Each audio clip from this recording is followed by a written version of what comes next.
নবনির্বাচিত সংসদ সদস্য ও নতুন সরকারের শপথ অনুষ্ঠানের জন্য জাতীয় সংসদ ভবন এলাকায় চলছে শেষ মুহূর্তের প্রস্তুতি। এরই মধ্যে পুরো এলাকা নিয়ন্ত্রণে নিয়েছে এসএসএফ। অনুষ্ঠানে যোগ দিচ্ছেন দেশি বিদেশি ১২০০ অতিথি।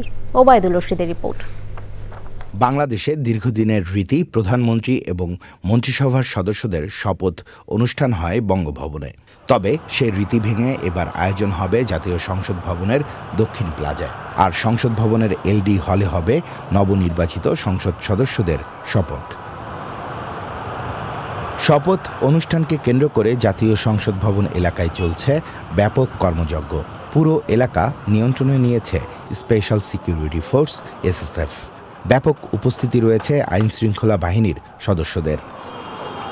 সকাল ১০টায় নবনির্বাচিত সংসদ সদস্যদের প্রধান নির্বাচন কমিশনার এএম নাসির উদ্দিনের শপথ পড়ানোর কথা রয়েছে। এরপর ১১টা থেকে ১২টার দিকে সংখ্যাগরিষ্ঠ দল বিএনপি সংসদীয় বোর্ডের সভায় সংসদ নেতা নির্বাচন করবে। বিকেল ৪টায় সংসদ ভবনের দক্ষিণ প্লাজায় নতুন প্রধানমন্ত্রী এবং মন্ত্রিসভার সদস্যদের শপথ পড়ানোর কথা রয়েছে রাষ্ট্রপতি মোহাম্মদ শাহাবুদ্দিনের।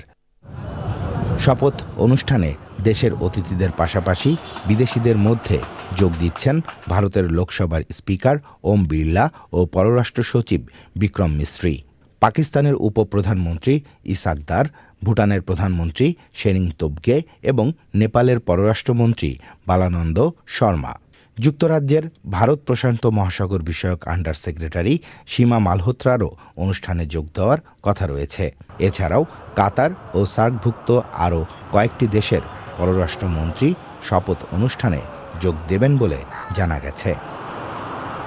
Obaidul Rashid, channel I, Dhaka.